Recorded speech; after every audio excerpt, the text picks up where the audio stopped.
d'abord, bienvenue Dominique.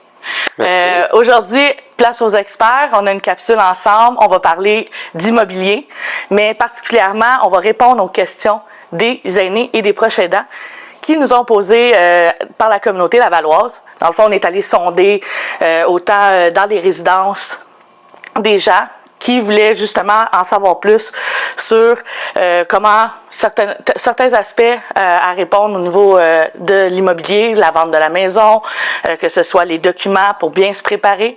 Fait qu'aujourd'hui, on va pouvoir y répondre avec justement ton expertise. Ça fait 15 ans, oui, si je ne me trompe pas. Maintenant déjà 15 ans, ça va vite. Oui, hein? Puis qu'est-ce qui t'a amené tout d'abord à t'enligner vers l'immobilier? Ça, c'est une bonne question. En fait, moi, quand j'ai commencé l'immobilier, c'était par culture personnelle. C'était vraiment pas pour en faire une carrière. Moi, j'étais dans le domaine de la construction auparavant. OK. Et j'adorais ça. D'ailleurs, j'ai fait les deux pendant un bon bout de temps.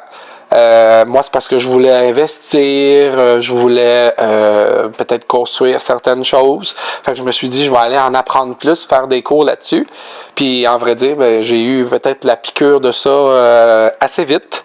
Puis là, vu que j'avais quand même un gros entourage, que ce soit en construction, la famille et tout, là, avec un permis, là, je pouvais dire, je vais faire une vente ou deux. Puis là, je me suis mis le doigt dans l'engrenage. Puis ce que ça a fait, c'est que, c'est parti de fil en aiguille. Puis là, même les premières années, j'étais la recrue de l'année, tout ça, là, puis okay. J'en ai mangé. Puis je trouvais aussi que le domaine de la construction puis de l'immobilier, c'est deux domaines qui sont très connexes. Oui. Fait que le fait d'en avoir appris en construction, m'a aussi aidé beaucoup en immobilier.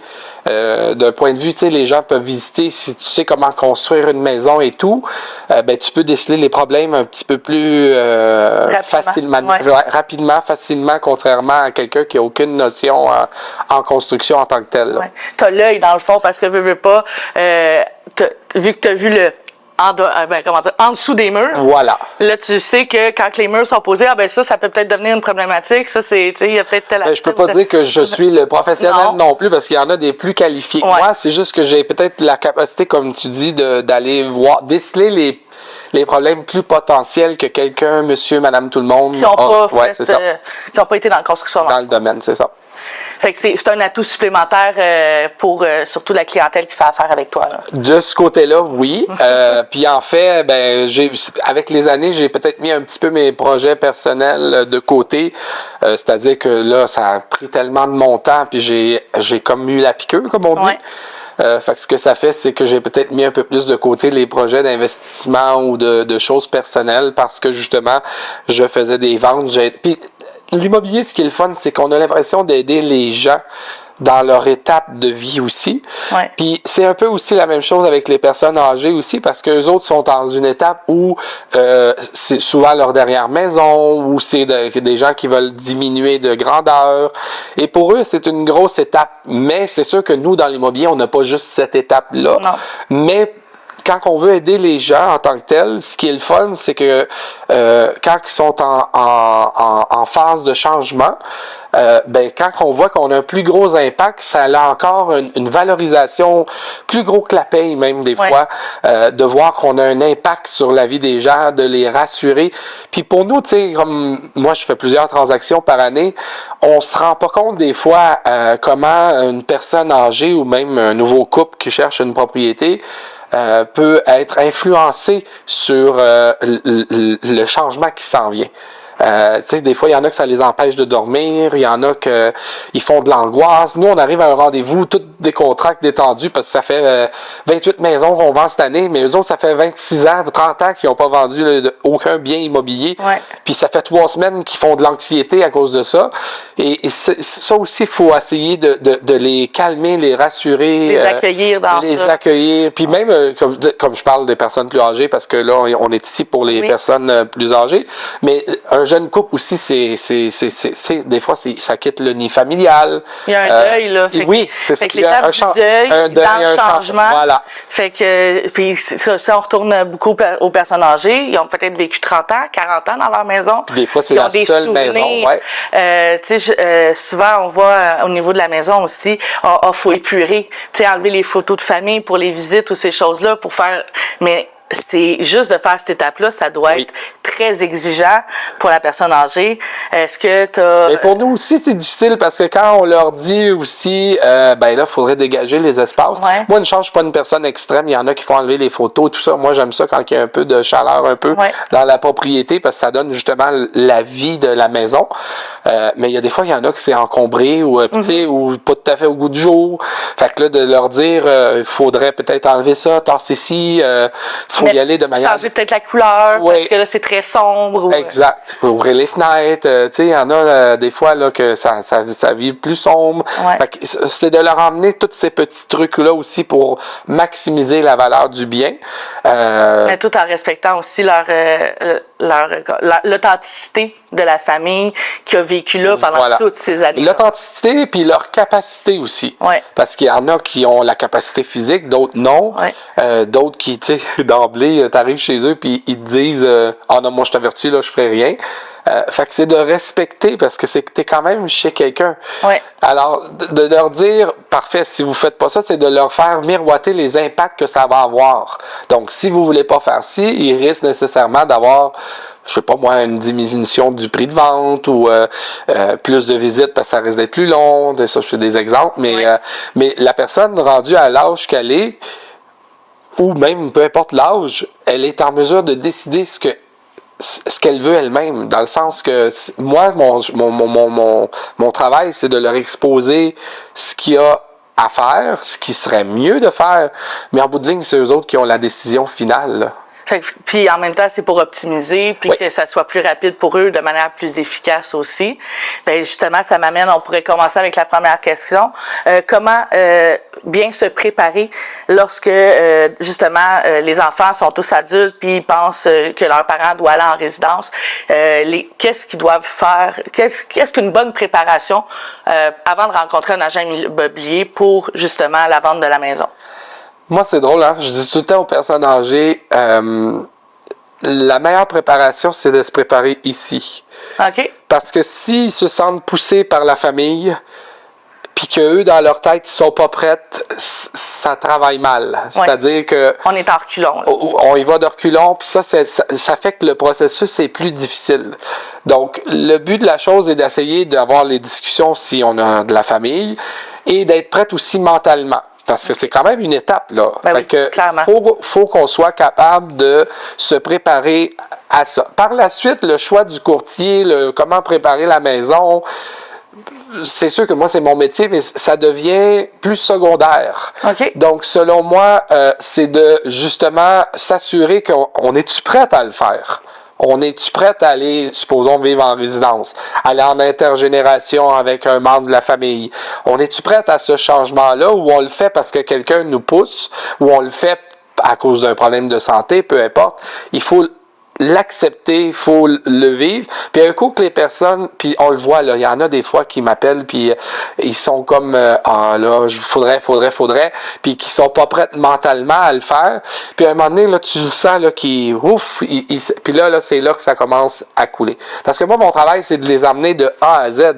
Mais si là, c'est pas prêt, ça, je peux pas les...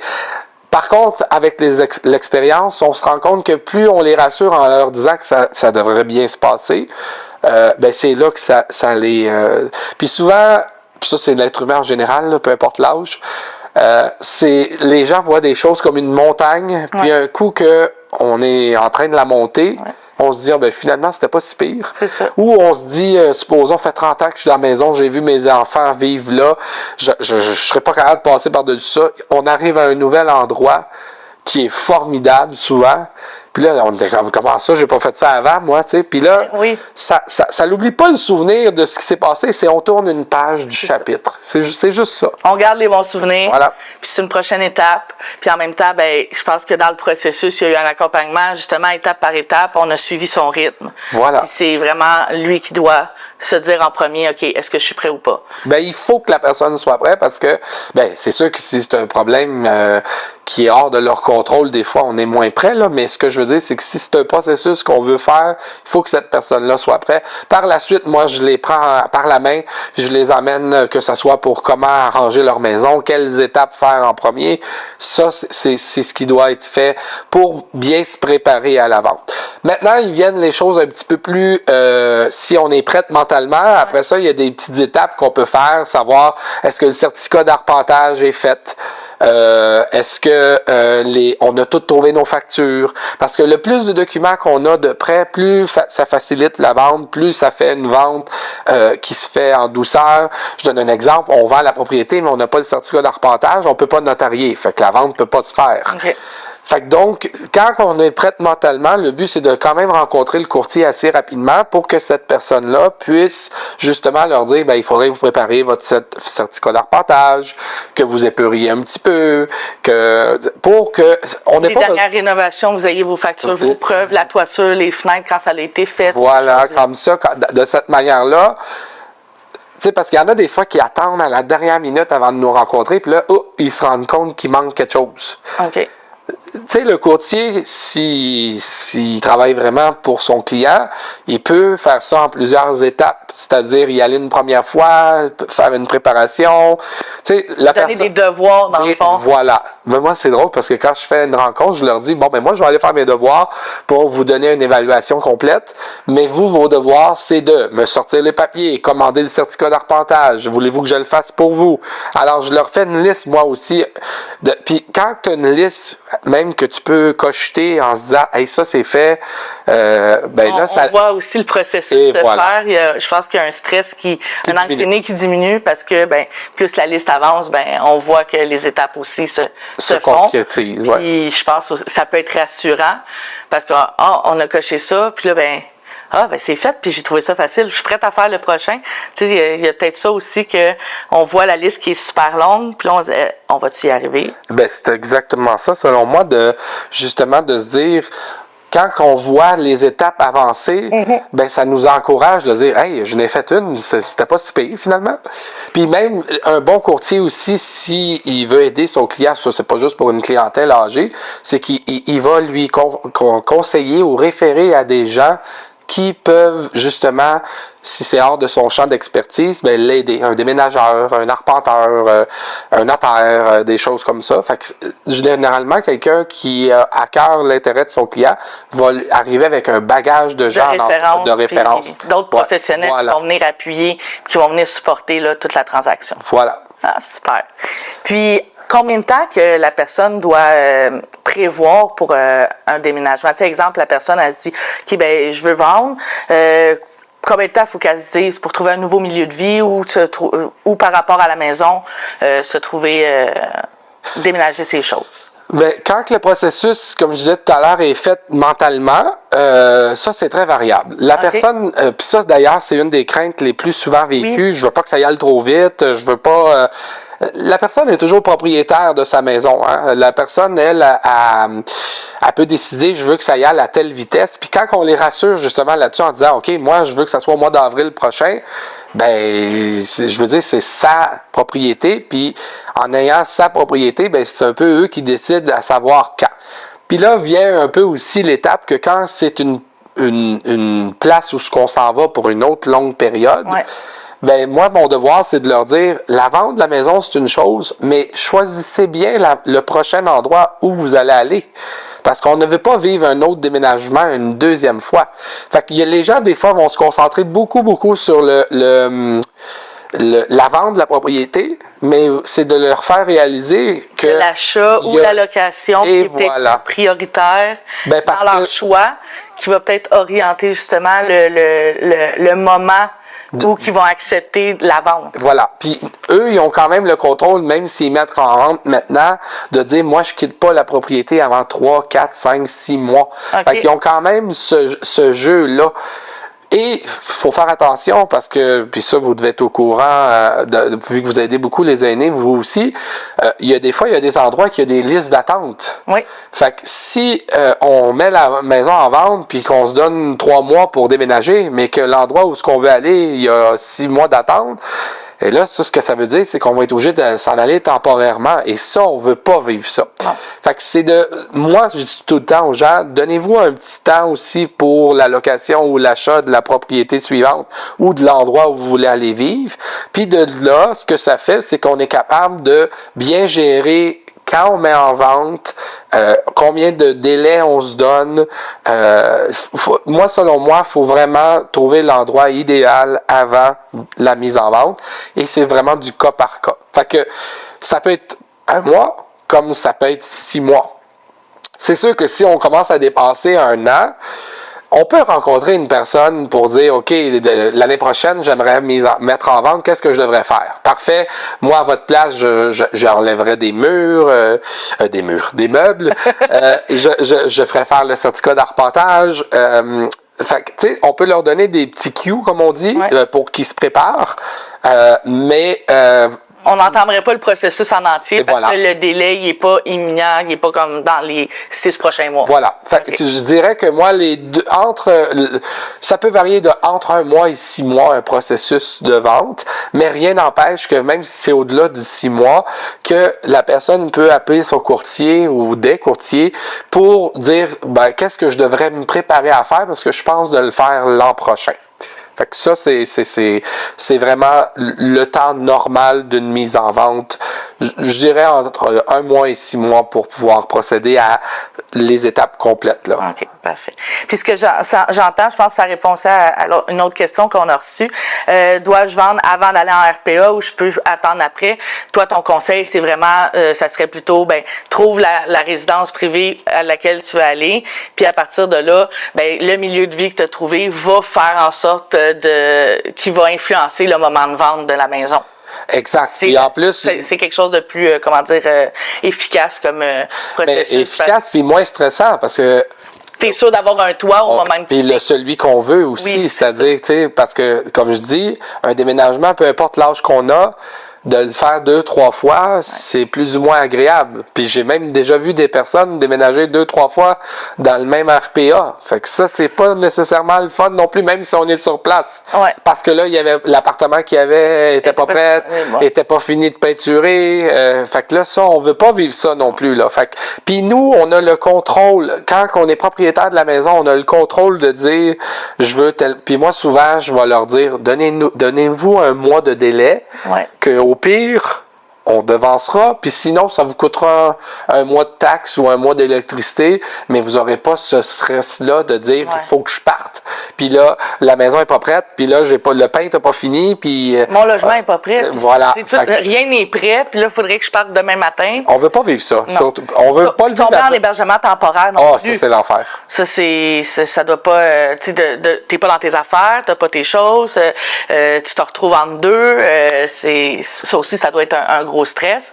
Puis avec tous ces effets personnels, on fait quoi avec tout ça? Mais des fois, c'est des entreposages temporaires. Ça engendre des coûts aussi inutiles. Là. Des coûts, puis du stress, parce que souvent aussi, on veut que le processus de vente soit fait de manière douce et tranquille. Ouais. Ça crée justement tout l'inverse. Parce que quand on sait pas l'être humain aime ça, être en mesure de prévoir l'imprévisible. Un certain contrôle. Et voilà. Même si des fois, ça se passe pas toujours comme on voudrait.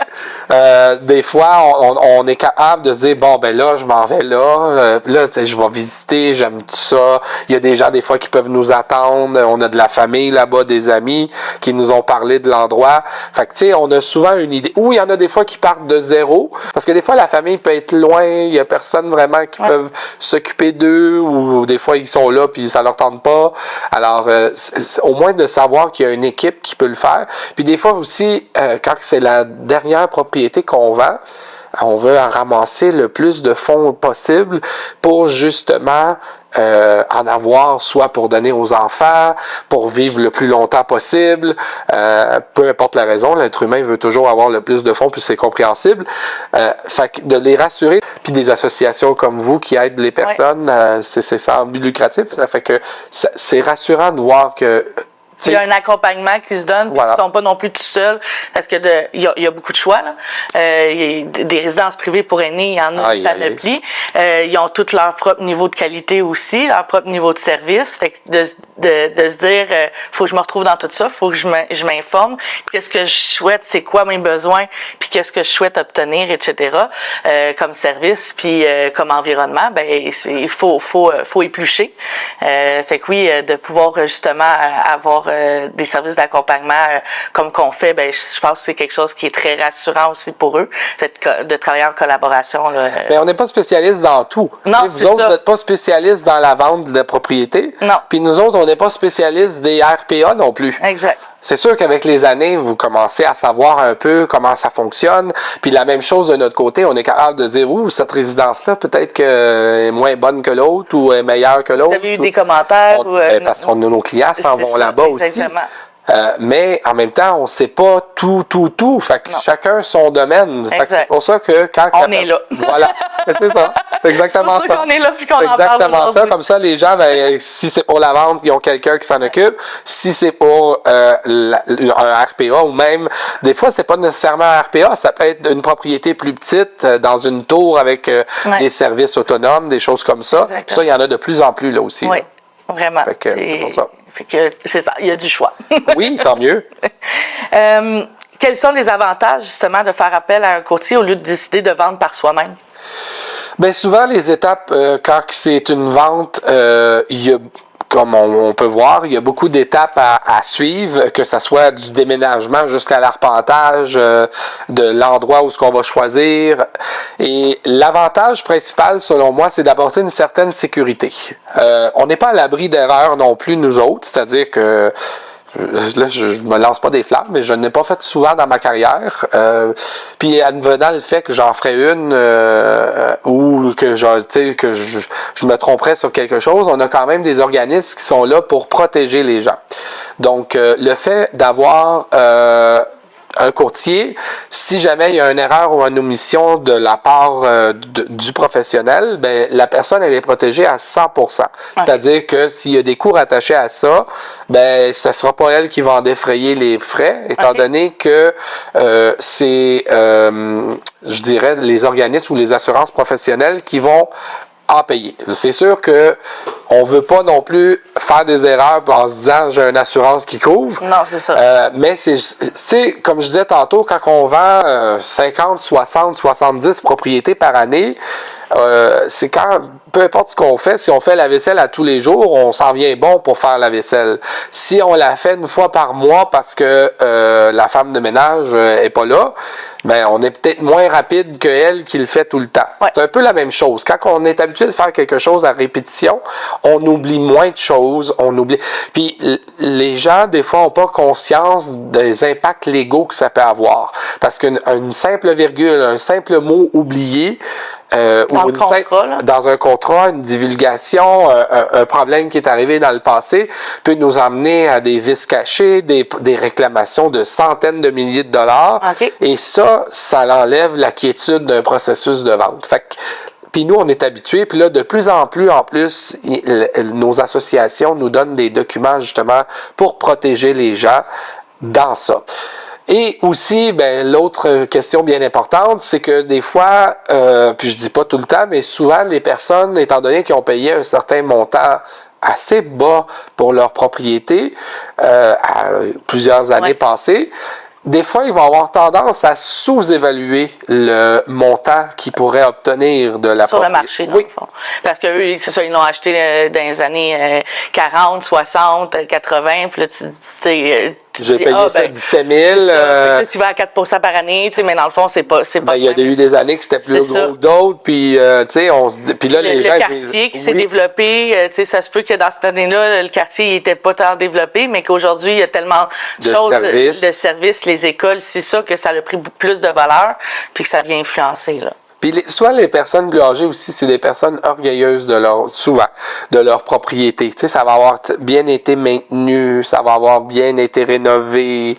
Tu sais, ça va être fait là selon en majorité. Fait que souvent ça, ces gens-là ont pas conscience de la valeur que ça peut avoir, parce que des fois ça a un avantage d'avoir, je dirais, maintenu cette maison-là.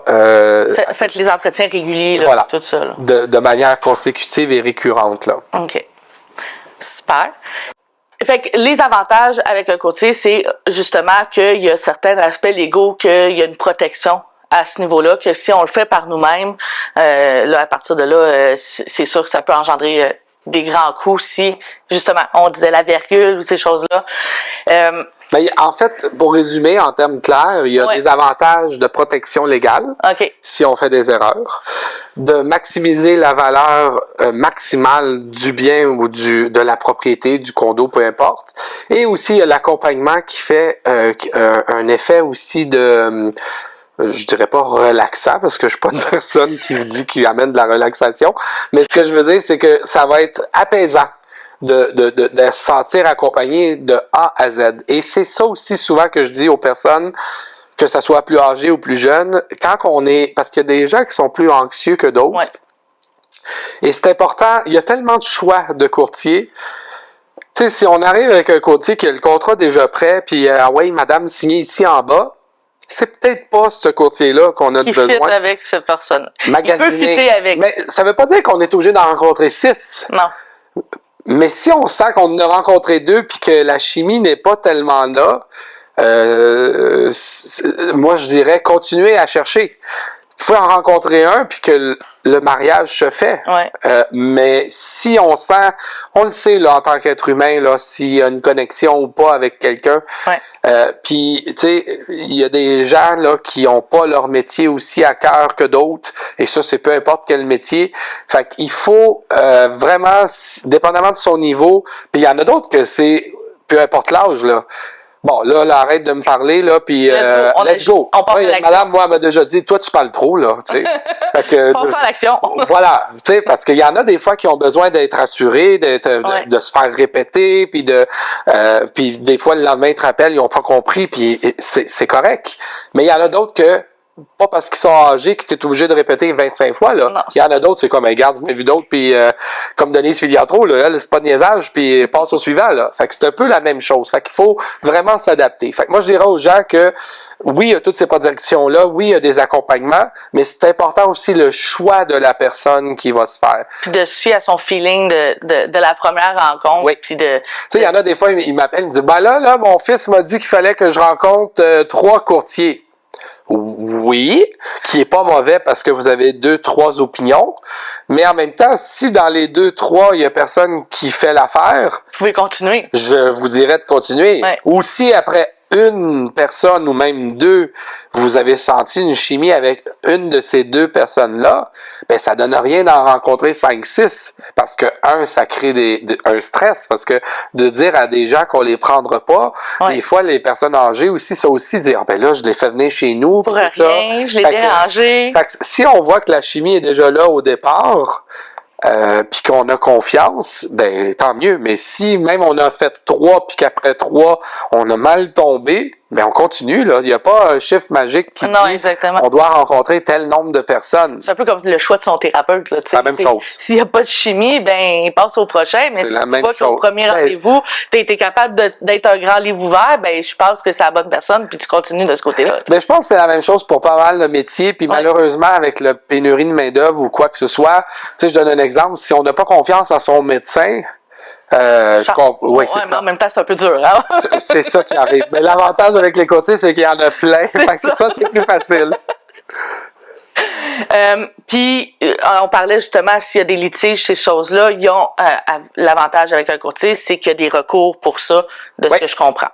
Ben, on a des organismes qui nous protègent, nous, si on fait des erreurs. Puis, on a des organismes qui protègent les clients si eux ont été lésés à cause de soit nos erreurs ou mauvaise, je dirais pas attitude, mais il y a des transmission des informations. Voilà, s'il y a des choses qui ont mal été faites ou pas selon les règles de l'art, là. Fait que les protections sont complètes.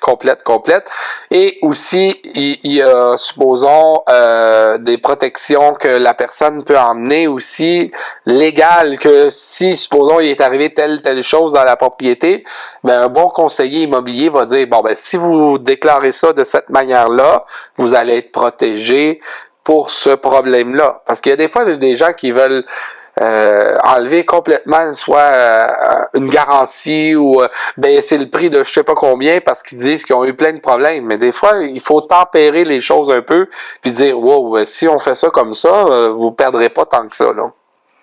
Fait que c'est vraiment cette expertise-là qui est un plus parce que on n'est pas expert puis on connaît pas tous ces petits aspects-là puis ces petites virgules-là qui peut justement maximiser la vente de la maison. Le danger avec l'immobilier aussi, c'est que c'est un sujet que tout le monde aime jaser. Oui. Tout le monde se dit connaisseur, quand c'est peut-être pas nécessairement le cas. Tu sais, la preuve, c'est que des fois, dans une fête de famille ou même aux nouvelles, on peut entendre des choses, des fois, qui sont pas tout à fait vraies ou même un peu fausses. Moi, on m'a dit là que c'était 40% au-dessus de l'évaluation. Plein de choses qu'on entend. Il y a des choses des fois que je dirais que c'est des légendes urbaines. Il y a des choses des fois qui peuvent être vraies aussi. Mais c'est juste que au lieu de se fier à quelqu'un qui a une opinion en général sur l'immobilier, si vous êtes le type de personne à vouloir vérifier tout, ben vérifiez tout, mais avec 2-3 personnes spécialistes d'immobilier. Pas avec le beau-frère ou avec le fils ou la fille. Qui a vendu une maison dans sa vie. Là. Voilà. Fait que c'est un peu, tu sais, puis je dis pas que ces opinions-là sont nécessairement mauvaises, parce qu'il y a des fois qu'il y a des choses, comme je dis, véridiques. C'est juste que si on veut vérifier certaines choses, ben il faut aller vérifier avec un professionnel qui fait ça de sa vie de tous les jours. Ça se peut que ça concorde avec ce que la personne nous a dit, mais au moins si ça concorde pas, on le sait que on a fait les vérifications nécessaires à cet effet pour s'assurer qu'on n'est pas dans le champ, parce que je trouve que l'immobilier, c'est un sujet que tout le monde a une opinion sur ça. Ouais. Puis d'ailleurs, c'est un sujet d'actualité qui est en constance discussion. Ouais. Ben là, avec les hausses des taux, ça va planter. Puis là, les prix vont baisser de 20%. Puis la preuve, c'est que des fois, je reçois des appels du « c'est-tu vrai que ?» Fait que ça veut dire que les gens ont soif d'informations. Ouais. Puis quand on est rendu à l'étape de vendre quelque chose, on veut pas juste être informé, on veut être bien informé parce qu'on... Tu sais, je veux dire, de jaser du sujet si on n'a rien à vendre, c'est une chose, parce qu'on a une discussion dans une fête de famille. Café, oui, autour d'un café. Mais quand on est dans le processus de vente, on aimerait ça avoir des choses concrètes. Oui, puis surtout réalistes. que tu sais, chaque vente, c'est ça, est unique aussi. Chaque maison est unique. Fait que, tu sais, ça va en fonction de ça. Tu sais, pendant que cette maison-là, elle a 40 ans de vécu, mais l'autre à côté, elle a pas la même chose. Fait que c'est sûr que, il y a des spécificités qui vont se retrouver à cette vente-là, qu'il y aura pas chez ton voisin, là, tu sais. Voilà. Puis même des fois, la même maison qui peut se revendre, tu sais, mettons, parce que ça arrive des fois que des clients, mais ça sera pas la même situation qui s'est faite là 2, 3, 4, 5 ans, même si c'est la même maison. Fait que c'est spécifique vraiment à chaque vente, au contexte économique, au contexte familial, fait que vraiment, ça c'est bien dit. Chaque vente est unique. Et c'est ce qui fait qu'un peu dans notre métier, en tout cas moi, ce qui me motive beaucoup, c'est que il n'y a jamais une journée qui est pareille. Même si on répète avec les mêmes clients, des fois 2, 3 ventes, c'est jamais pareil qu'est-ce qui va se passer. Tu sais, c'est pas de quelque chose de...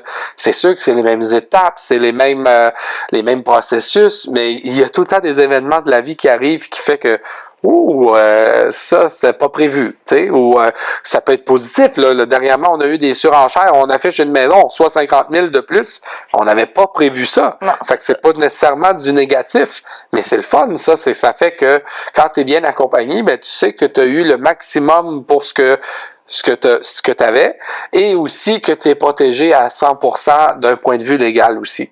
Super. Ben, ça nous amène justement, tu sais, les événements imprévus, les choses plus personnalisées. Exemple, dans le fond, j'ai une question qui a été, je vais te la reformuler comme ça. Je dois aider mes parents à vendre leur maison. Ils ne sont pas dans la capacité de le faire par eux-mêmes. Donc, qu'est-ce que moi je peux faire en tant qu'enfant pour aider mon parent à vendre sa maison si j'ai pas de papier, quoi que ce soit, d'homologation de mandat ou des choses comme ça. C'est sûr qu'une portion de notre travail à nous, et ça c'est obligatoire, si un courtier le fait pas, lui il peut perdre son permis pour ça, c'est de s'assurer que la personne qui est devant soi, c'est-à-dire le propriétaire ou le ou la propriétaire, est en capacité mentale de le faire. OK. Donc, si l'enfant veut aider, que ce soit par téléphone, physiquement, en tout cas dans mon cas, à moi, j'ai aucun problème à ce que cette personne-là soit présente. Par contre, elle ne peut pas prendre les décisions si elle n'a pas de papier de procuration ou que ce soit homologué par un notaire ou non. Okay. Où est-ce qu'il peut y avoir un petit bémol, c'est si moi je me rends compte que la personne qui est devant moi a pas la capacité mentale ou physique de faire ses obligations de vente, puis que la personne, même si elle veut bien faire, qui a aucun but mal intentionné de mettre en vente puis d'aider son parent ou son ami, peu importe, mon travail à moi consiste à m'assurer que c'est les volontés de cette personne-là. Donc, si la personne a le mental pour signer une procuration homologuée ou non à cette personne-là, il n'y a pas de problème. Si moi je vois qu'elle n'a pas la capacité mentale de le faire, ben il faut que ces documents-là aient été faits avant. Sinon, il y a un processus qui doit se faire par un notaire, conseil de famille et tout ça. Par contre, pour bien répondre à la question, la personne ou les personnes, ça arrive des fois qu'ils sont 3-4 enfants, qui veulent s'impliquer dans la vente de leurs parents. Moi, je peux avoir 5 personnes en entour d'une table et au contraire, c'est même bien de brasser certaines idées puis de voir que la personne est épaulée même par sa famille. Si le courtier a une réticence à avoir des membres de la famille assis autour de la table, moi j'ai un petit problème avec ça, parce que je me dis, coudonc, t'as-tu quelque chose à cacher? Tu sais, c'est comme la personne qui sait qui fait bien son travail, qui ait 2, 3, 4, 5, 6 personnes en entour de la table, va être capable de bien gérer tout ça. La seule chose qu'il faut faire attention, c'est vraiment sur les aptitudes mentales et physiques de la personne qui vend. C'est que le propriétaire qui a l'acte, qui est à la propriété, à son nom, il faut qu'il soit capable de consentir à cette vente-là. Et voilà. Puis que ça perdure dans le temps, que c'est pas juste parce que là tout le monde est là, puis qu'il est comme sous l'influence peut-être. Faut pas que moi non plus je sente cette influence-là de dire ben là ma mère se sent forcée ou mon père se sent forcé de vendre. Ça, si je sens ça, il y a un problème. T'sais. Fait que là, il faut justement agir dans ça. Il y a des cas après 15 ans que j'ai vécu que il y a une dame qui m'appelle une fois à Repentigny, elle m'appelle, elle me dit qu'elle veut mettre la propriété en vente. Fait que moi, je m'en vais là, je rencontre la dame pendant 2-3 heures. Ça va super bien. Puis là, le lendemain ou 2-3 jours plus tard, je la rappelle pour lui donner son évaluation. Et je vois qu'elle se souvient pas tellement de notre rencontre. Okay. Et moi, pendant que je suis dans la rencontre, je ne me suis aucunement rendu compte que la dame pouvait avoir des pertes de mémoire ou des pertes cognitives. Et je reçois cette information-là, que dire « Ah oui, la vente de ma maison », puis là, je vois qu'elle se souvient plus ou moins de notre rencontre qui vient d'avoir lieu, ça fait 2-3 jours. Ben moi, d'emblée, j'ai demandé à la dame, avez-vous des enfants? Elle me dit oui, j'ai mes enfants qui s'appellent blablabla. Et je demande les coordonnées. Et là, j'ai moi-même appelé les enfants, dire, j'ai rencontré votre mère et elle veut mettre en vente. Et là, les enfants d'être surpris de dire, effectivement, notre mère nous en avait parlé, mais de là aller rencontrer quelqu'un.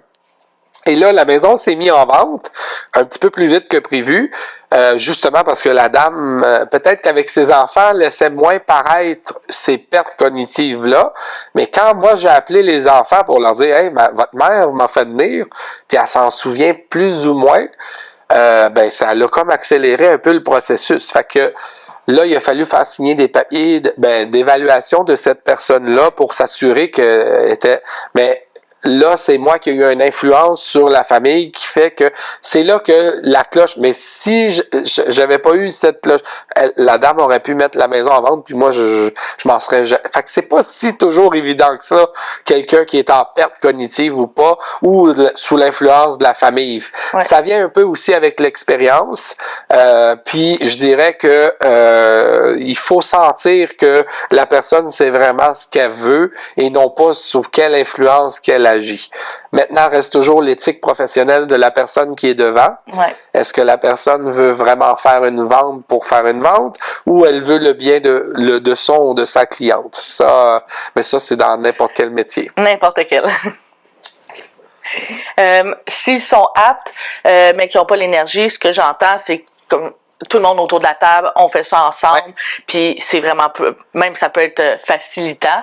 Puis je pense que même au niveau de l'acceptation puis le deuil, d'avoir justement du support de la famille, je pense que ça peut aider au processus. C'est ce que j'entends avec oui, puis moi souvent, je sais pas si c'est parce que c'est mon type de clientèle, mais souvent je vais avoir des membres de la famille qui vont être là, puis je pourrais en compter des anecdotes justement qui veulent aider enfants, frères, sœurs, parenté, amis, souvent, même j'ai eu des personnes malentendantes, aveugles, il y avait des amis qui venaient les aider à faire plusieurs tâches dans la maison, justement, pour la mise en vente, pour justement faciliter cette transaction-là. Fait que moi, en tant que tel, au contraire, d'avoir plusieurs personnes qui mettent, on dit, l'épaule à la roue, ben ça fait juste avancer les choses un petit peu plus, puis ça l'entoure ou ça l'englobe encore plus la personne qui est dans le processus de vente, qu'elle se dit qu'elle est entourée autant professionnellement que personnellement. Ouais. Fait que ça, c'est le fun,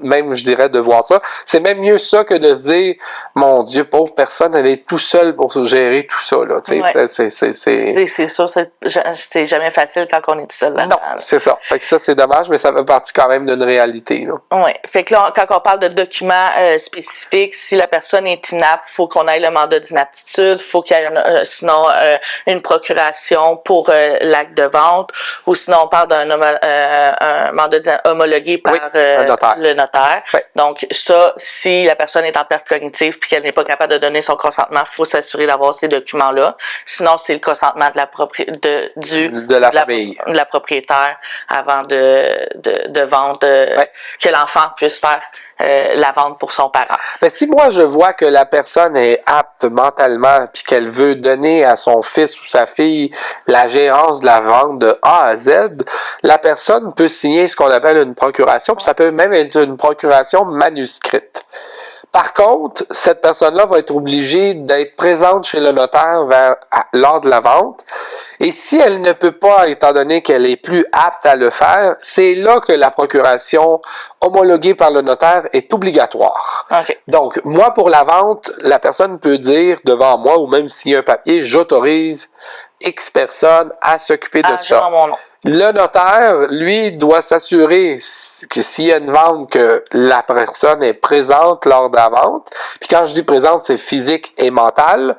Si elle n'est pas capable d'être là, soit physiquement ou même mentalement, parce qu'il y a des pertes cognitives, ben c'est là qu'un mandat est nécessaire ou obligatoire. Puis il y a des fois, les états des gens changent aussi en cours de route. Ouais. Tu sais, une dame ou un monsieur qui est apte aujourd'hui, plus dans 6 mois. Voilà. Et là, c'est à nous, puis là, tu sais, on se parle quand même souvent avec un processus de vente. Si on voit qu'il y a des pertes futures, quand je dis, ça peut être des pertes de mémoire, des pertes d'autonomie, ben il faut être alerte à ça puis dire, on change le fusil d'épaule, puis là on se dit, la personne était peut-être apte il y a 2 mois, mais elle l'est peut-être moins là. Puis si ça prend un autre 3 mois à passer chez le notaire, elle sera peut-être plus. Fait que là c'est comme, avez-vous pensé à appeler un notaire rapidement là?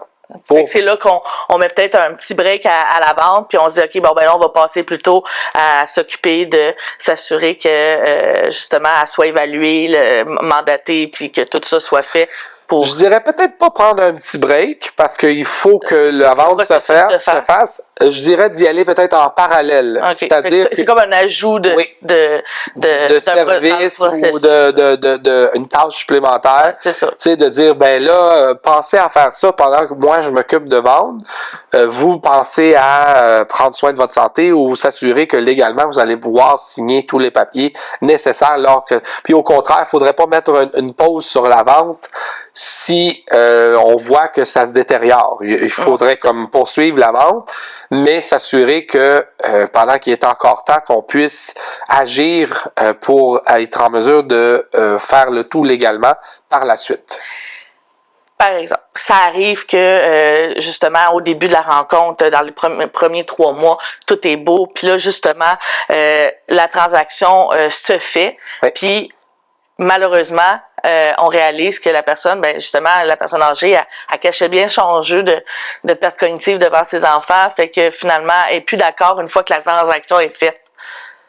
Puis que là elle voulait pas vendre sa maison, puis que qu'est-ce qui arrive pour les enfants qui ont comme influencé le parent, exemple, à vendre sa maison, puis que finalement, ben, c'était pas ça qu'il voulait, il y avait juste une procuration. Est-ce que je sais pas ce que... Ben, en fait, ça dépend à quel moment. Si c'est notarié déjà, il est protégé. Ben, en fait, la vente est faite, les nouveaux propriétaires sont là, il faut entamer des poursuites contre des fois sa propre famille ou peut-être même le courtier qui a mal évalué à ce moment-là l'état de la personne, mais en même temps, on n'est pas non plus des docteurs. Non, c'est ça. Si c'est notarié, c'est un peu plus compliqué parce que là, on a un document qui dit que justement c'est à nous puis c'est plus à vous. Fait que là, ça devient un processus qui est un peu plus lourd. Si on a une promesse d'achat qui est acceptée, mais que c'est pas notarié encore, là, légalement, il n'y a pas moyen de moyenner, parce qu'une promesse d'achat, ça veut dire qu'on va passer à l'acte. Par contre, avec l'expérience, il y a des fois qu'on peut appeler les acheteurs et leur dire la personne n'est pas à l'aise, on peut-tu annuler la vente? C'est plus son désir. On peut tomber sur des gens qui vont dire non, moi je veux rien savoir, j'ai fait une offre, elle est à moi la maison, puis on va notarier quand même. Et là encore là, on tombe sur un débat juridique, dire la personne est-tu apte, pas apte, on pourrait faire annuler une promesse d'achat. Ça peut se faire. Mais moi, j'opte toujours peut-être plus pour la méthode douce et tranquille d'expliquer aux acheteurs, dire la personne n'était peut-être pas si apte que ça à le faire. C'est sûr que si un matin, la personne se réveille puis qu'elle dit finalement, je veux plus vendre puis que tout est signé, là, je dirais que c'est un peu plus difficile de se battre, même que ça soit d'un point de vue légal, parce qu'à un moment donné, quand on prend une décision puis qu'on a impliqué la vie de d'autres gens, il faut vivre avec les conséquences. De là un peu que ce que je disais, qu'il faut bien se préparer avant, bien évaluer si la personne est... Parce qu'il y a des gens, puis ça, c'est pas juste les personnes plus âgées, qu'est-ce que j'ai fait? Je voulais pas vendre. Un coup que la promesse d'achat est signée, il est trop tard. C'est sûr que si on est en perte d'autonomie ou en perte cognitive, ben il y a moyen de dire aux acheteurs, hey, la personne n'avait pas toute sa tête pour éviter des problèmes futurs. Auriez-vous objection à ce qu'on annule la transaction? Puis là, encore là, on peut tomber sur toutes sortes de monde. Il y a des gens qui vont nous dire, oui, pas de problème, on va en trouver un autre. Puis il y en a d'autres qui vont dire, ben là, c'est à vous d'évaluer ça comme il faut auparavant. Et là, on tombe dans des débats juridiques qui peuvent prendre des années, qui peuvent être un peu lourds, mais il y a des recours quand même possibles pour la personne qui se serait mal manifestée ou qui aurait été influencée sous l'effet de la famille. Fait que, ou d'amis, ou voilà. de voisins, ou peu importe. OK. Puis, inversement, qu'arrive-t-il si mes parents vendent une maison, mais que je suis mandataire légal ou dans le mandat de protection? Donc, ça veut dire que le courtier n'a pas évalué l'incapacité de la personne, il a procédé à la vente, mais les enfants étaient comme mandataires. Mais les enfants n'ont pas été là dans la transaction, dans le fond. Ça, c'est la question qui m'a été posée. Qu'est-ce qui arrive? C'est une bonne question, en plus. Ben, en fait, il faut faire attention parce qu'il y a 2 types de mandats. Il y a le type de mandat que les enfants peuvent ou il y a le type de mandat que les enfants doivent.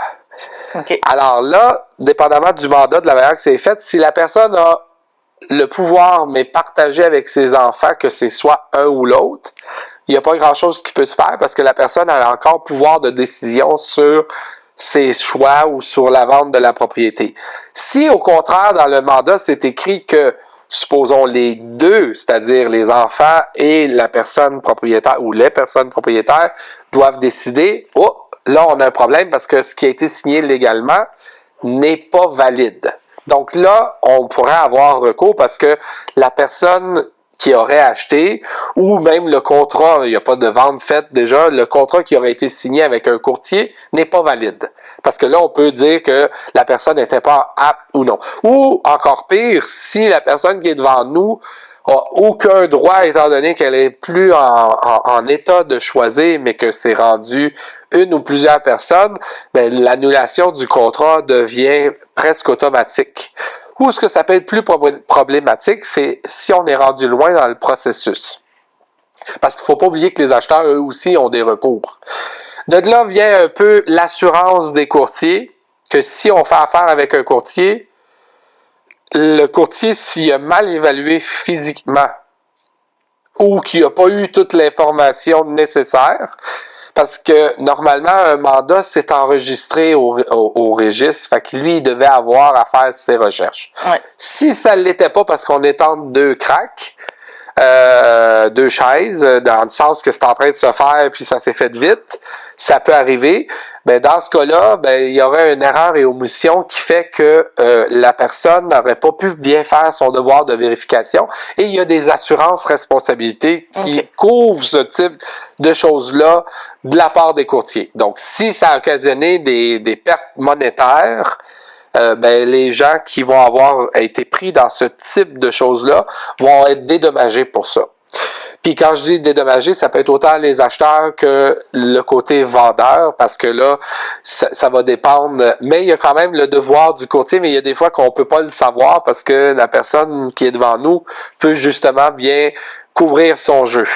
Mais il y a des recours. L'avantage de faire affaire avec un courtier, c'est que si c'est le cas, il y aurait des recours en dommages et intérêts ou même des assurances qui pourraient être versées.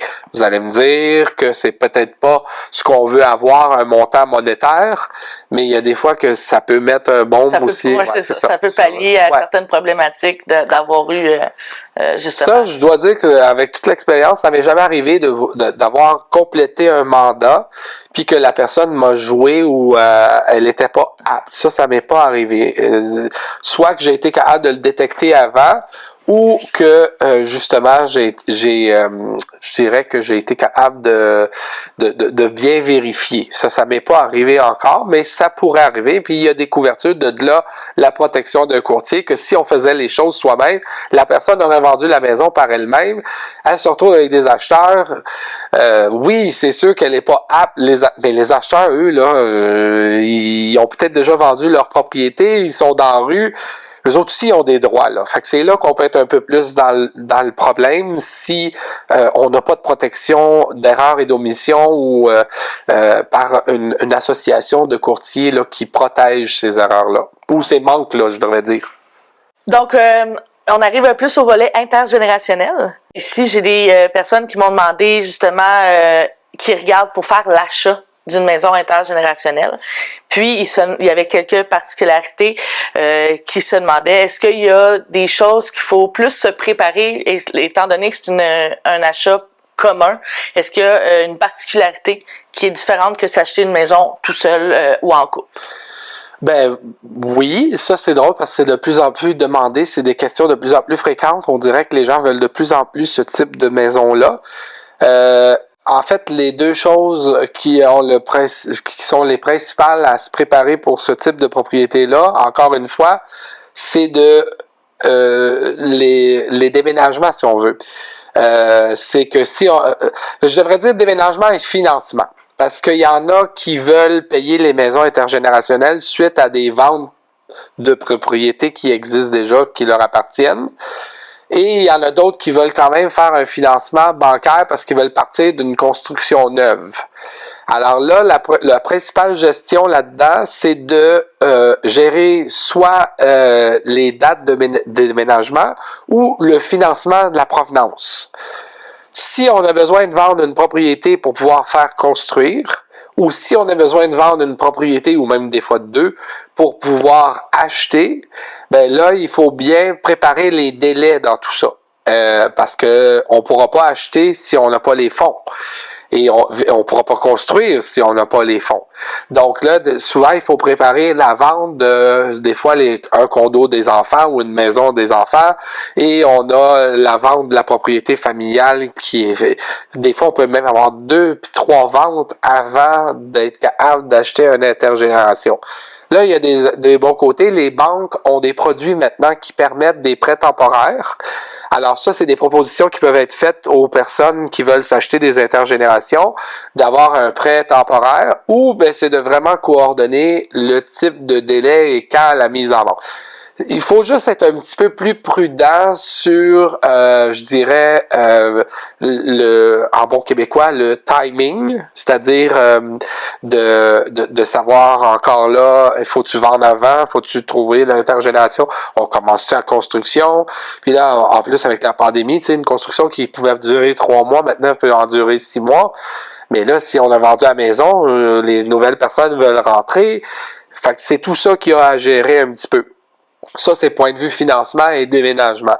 L'autre chose aussi qu'il faut se prévoir, faut se protéger de l'intergénération, c'est que les catégories d'intergénération, le mot a le sens large. Il y a des villes, des municipalités qui acceptent ça, les intergénérations. Les gens disent que c'est une intergénération, mais malheureusement, les intergénérations ne respectent pas les règlements municipaux. Et quand ça fait 30 ans que la maison est comme ça, puis que là, il y a une vente, ben là, ça sonne une cloche à la municipalité qu'il y a eu une vente, tu dis, intergénération.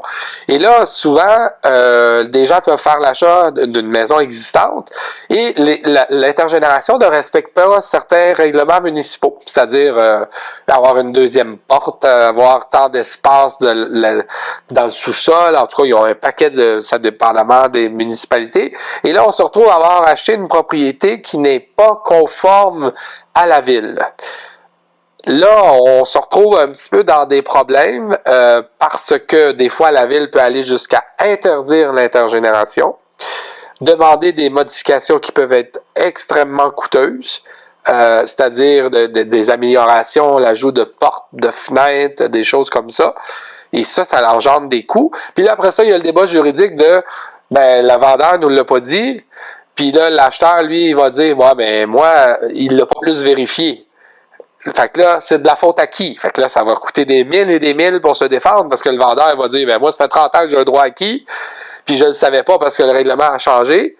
Puis l'acheteur, lui, a un devoir de vérification avec son courtier de dire, avez-vous été vérifié à la ville si l'intergénération est, premièrement, déclarée et conforme. Fait que là, c'est ces choses-là sur une intergénération qu'il faut être un peu plus méfiant comparativement à une maison unifamiliale normale ou un condominium, supposons. OK. Dans le sens que il y a des règlements un petit peu plus spécifiques. Puis il y a des municipalités qui interdisent presque carrément l'intergénération.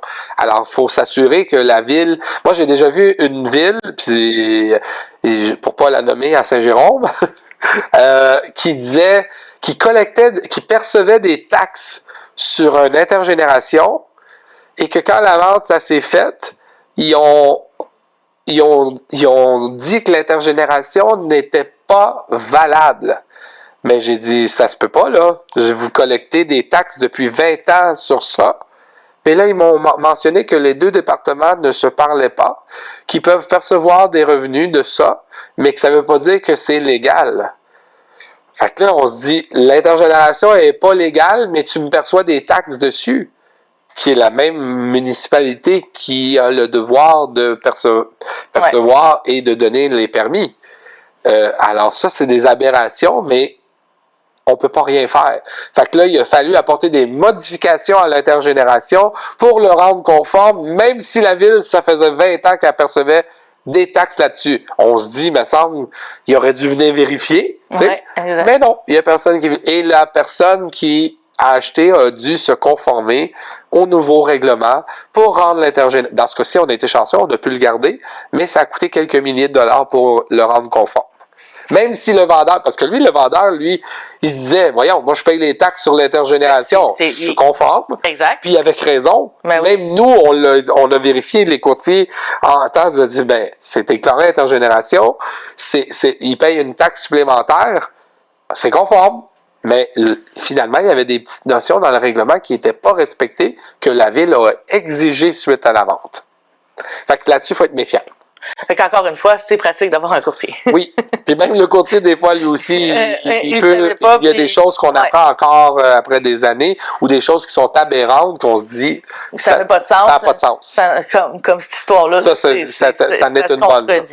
Y a-t-il des subventions pour la construction ou l'achat d'intergénérationnel pour maintenir justement nos parents à domicile? Il n'y a pas de subventions en tant que telles qui sont gouvernementales, c'est-à-dire Revenu Québec ou des choses comme ça. En tout cas, pas encore. Par contre, les municipalités, elles, peuvent avoir des programmes régionaux, que ce soit pour développer des anciens quartiers, pour certains secteurs. Il n'y a pas de programmes provinciaux en tant que tel. Je dis pas qu'ils ne pourraient pas en avoir, parce que là, il y a de plus en plus de services à domicile qui s'en vient et tout, qui pourraient faire partie des bonnes idées à avoir au point de vue gouvernement. Par contre, il y a beaucoup de municipalités qui peuvent inciter les gens à avoir ce type de maison-là. Fait que c'est important que quand on a ce projet-là, de lâcher un petit coup de fil à la municipalité, puis ça coûte 5 minutes de temps, ou même des fois passé, dire avez-vous un programme si jamais on veut acheter une intergénération, ou même tout autre type de maison, est-ce qu'on a des subventions pour ça? Parce que c'est vraiment municipal et non pas provincial pour l'instant. Il n'y a pas d'incitatif en tant que tel, en tout cas pas à ma connaissance, qui est provincial, qui dit oui, on a un programme spécifique pour les intergénérations. Super. Et est-ce qu'il faut 2 adresses pour les intergénérations? Ou est-ce que c'est obligatoire? Est-ce que les 2 peuvent exister? Comment que c'est? Ça aussi, c'est une excellente question. Encore là, c'est du cas par cas. Il y a une question de droit et il y a une question de tolérance. OK. Il y a des municipalités qui sont au courant qu'il y a des intergénérations avec une adresse, supposons, comme un A à la fin. Ils le savent, ils perçoivent des revenus, comme je disais, et ils ne font rien. C'est-à-dire qu'il n'y a pas une adresse véridique, c'est un A qui a été rajouté. Et ça, c'est pas illégal non plus. Ça fait partie de l'acceptation ou la tolérance de la ville.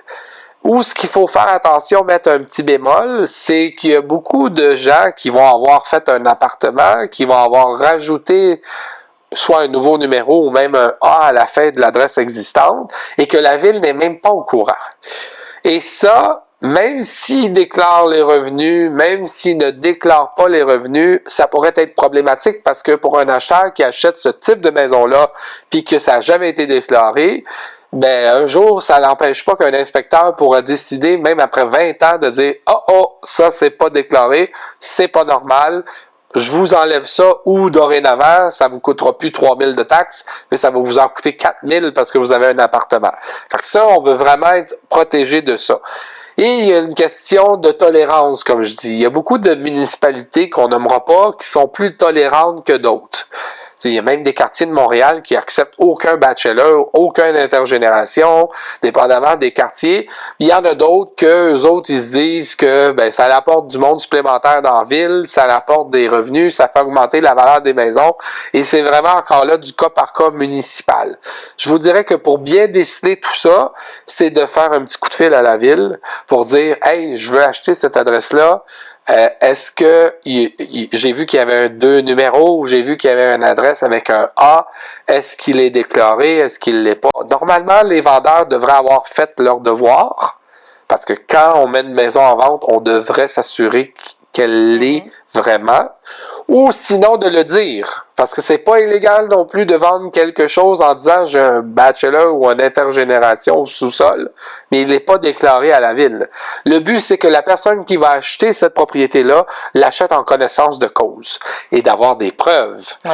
Parce que si on dit je l'ai dit, mais que c'est pas écrit nulle part, ben après, c'est là qu'on peut être dans le trouble. Fait que c'est dans une déclaration de vente, supposons, on pourrait dire l'intergénération, c'est un numéro qu'on a rajouté.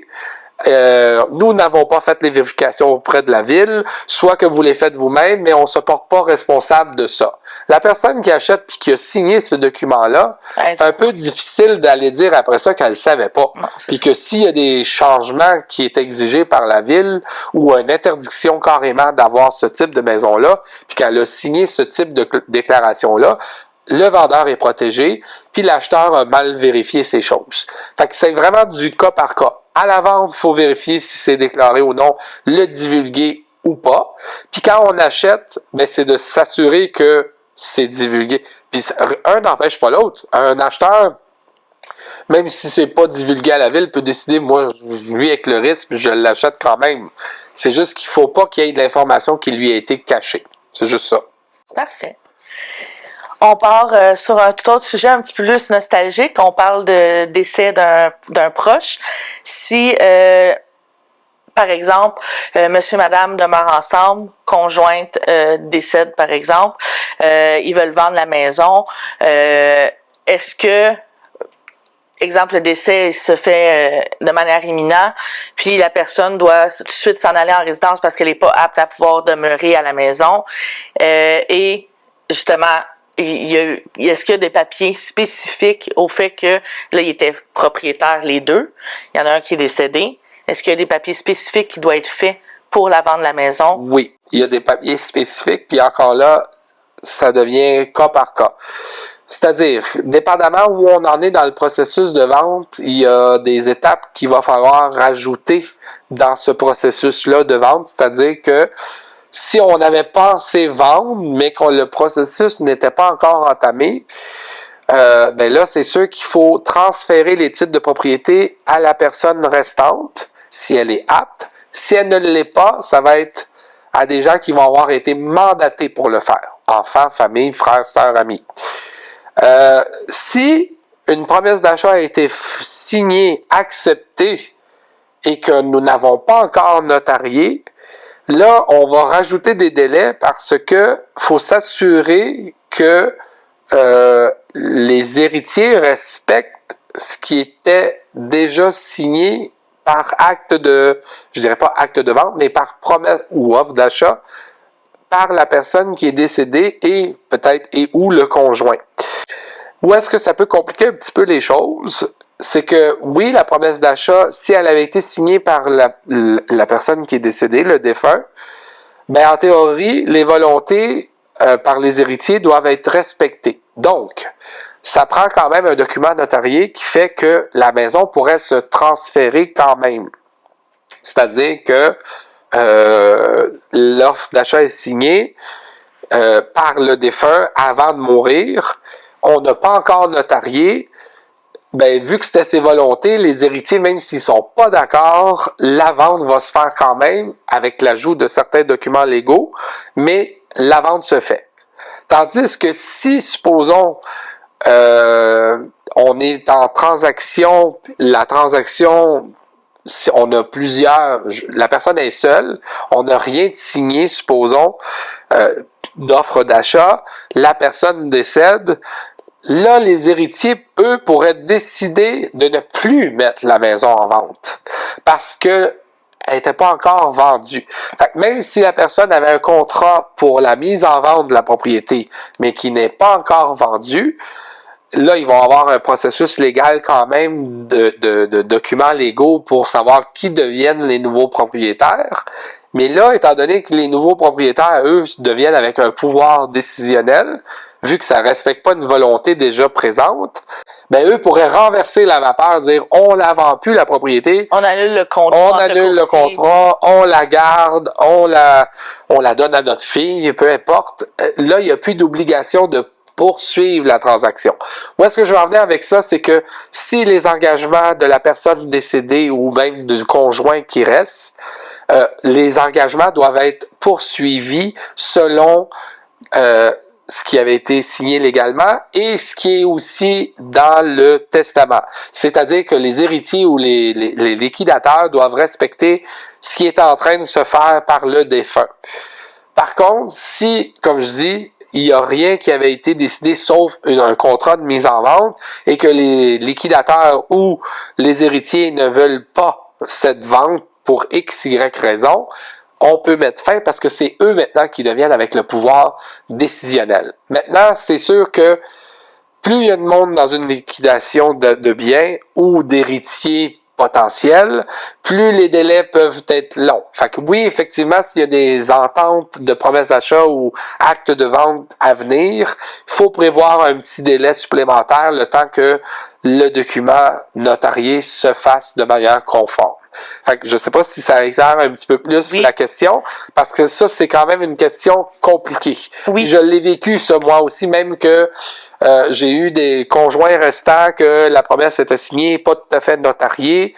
Là, il a fallu que les héritiers, qui étaient les enfants, fassent les volontés du papa qui était décédé avec la maman, chose qui n'était pas prévue initialement. Mais étant donné que le papa avait déjà signé son accord, même si les héritiers avaient été en désaccord à cette vente-là, ben le défunt avait signé une promesse d'achat ou une offre d'achat, donc les héritiers sont dans l'obligation de respecter les volontés de la personne décédée. Où est-ce qu'on aurait pu avoir problème dans ce cas-ci? C'est si la dame était restée vivante, une offre d'achat n'est pas signée ou acceptée, les héritiers tombent 50% propriétaires, supposons les enfants, avec la maman veut vendre, les enfants veulent pas vendre. Là, on aurait pu être pris dans un cas un petit peu plus particulier parce qu'il n'y avait pas déjà un engagement de signer. Oui. Tandis que dans le cas où ce que moi j'étais, c'est que l'engagement était déjà là. Puis, dépendamment des familles aussi, souvent, ça peut bien se passer, des fois un peu moins bien. Fait que là, c'est de savoir vraiment légalement où on en est rendu avec le processus de vente. C'est vraiment où, à l'étape du processus de vente, qui fait si on doit poursuivre la vente, annuler la vente ou s'obstiner pendant des mois. Ça peut être ça aussi. Oui, en effet. Toute autre manière, pas de testament. Oui. Pas de, que se passe-t-il? Les deux, la personne ou les deux personnes décèdent. Il n'y a pas de testament. Puis il est en processus de vente. Encore là, si le processus n'est pas fait, c'est-à-dire si on n'a pas une promesse d'achat acceptée, la maison pourrait, ben là c'est sûr qu'il va encore un délai, mais là ça va être aux héritiers de décider, ou liquidateurs, s'ils veulent continuer ce processus-là. Ça, c'est un. Si les gens n'ont pas de testament, on est quand même chanceux au Québec. On a un processus légal qui fait que le gouvernement a déjà déterminé avec ils appellent ça eux des tiers et deux tiers, qui devient héritier légaux advenant le fait qu'il n'y en ait pas de déterminé. Puis là, sans rentrer dans le détail, parce que ça pourrait être complexe, puis ça peut avoir changé, même si j'en sais quelques-uns. Il y a des tiers, c'est-à-dire que ça peut aller aux frères et sœurs, les enfants. S'il n'y a pas d'enfants, ça va aux enfants des enfants, etc. Donc, si une promesse d'achat, encore une fois, a été signée, acceptée par le ou les défunts, les volontés doivent être respectées au même titre que par ceux qui ont un testament de fait. Donc, les héritiers ne pourraient pas renverser cette vapeur-là. Ils vont juste devoir accepter la vente de la maison puis Et en collecter les fruits. C'est ça. Ça serait ça. Si il y a pas de testament, puis que ils veulent plus vendre, puis qu'il n'y a pas de promesse d'achat de signer, là, la machine peut se renverser. Puis ils peuvent décider de la garder. Ou j'attends, ou peu importe. Okay. C'est un peu le même processus en ayant un testament ou non. C'est vraiment rendu où à l'étape de vente qu'on est rendu. Puis comme je dis, au Québec, on est quand même chanceux. Je sais pas si c'est comme ça ailleurs dans le monde, mais les gens qui ont pas ça veut pas dire faites pas de testament. Ça veut juste dire que le gouvernement a prévu une méthode que s'il n'y en avait pas, qui est la plus logique possible pour justement palloir à ces petites lacunes qu'il pourrait avoir. Mais faites un testament. Oui, ça aide énormément. Oui. Je pense que ça allège aussi tout le processus du deuil, sachant que on sait qui et quoi va recevoir à quel moment. Oui, et à quelle fréquence. Puis pour les gens aussi qui gèrent une liquidation ou un héritage, on pense dire ah oui, je laisse beaucoup de sous, mais c'est quand même un fardeau, une job qui est laissé à. Donc, si on a comme un plan bien déterminé, ça l'enlève un petit peu de... Ouais. Puis on n'a pas l'impression de prendre la décision pour quelqu'un d'autre. On fait juste lire ce qui est écrit, puis exécuter, puis se dire, ben la décision a été prise avant moi. Moi, je fais juste respecter, puis c'est tout. T'sais. Je pense que ça empêche aussi des chicanes. Oui, oui. Je pense qu'une fois que c'est écrit noir sur blanc, ben au moins c'est respecté, puis on évite. Le plus possible. En tout cas, on essaye. Ouais. Ça m'amène aussi à la prochaine question au niveau plus perte de mobilité. Je veux rester à domicile. La personne elle veut adapter sa maison. Est-ce que adapter une maison avec des fauteuils élévateurs, avec des rampes, des caméras de surveillance pour les personnes qui sonnent à la maison, par exemple, est-ce que c'est un plus-value? Est-ce que ça augmente la valeur d'une résidence ou ça peut influencer au niveau de la vente qu'il y ait apporté toutes ces modifications-là? Bon, là, la vraie réponse, c'est que si on réussit à trouver un prochain acheteur qui est dans la même situation, c'est un avantage. Par contre, si c'est un couple plus jeune puis qu'il y a un coût à enlever tous ces éléments-là, ça devient un désavantage. Fait que ça va vraiment être de savoir qui va être le prochain acheteur, chose qu'on ne peut pas prévoir. C'est sûr que si on est dans une tour à condo, puis que c'est 90% des personnes plus âgées, puis qu'on a déjà ces installations-là, c'est un plus.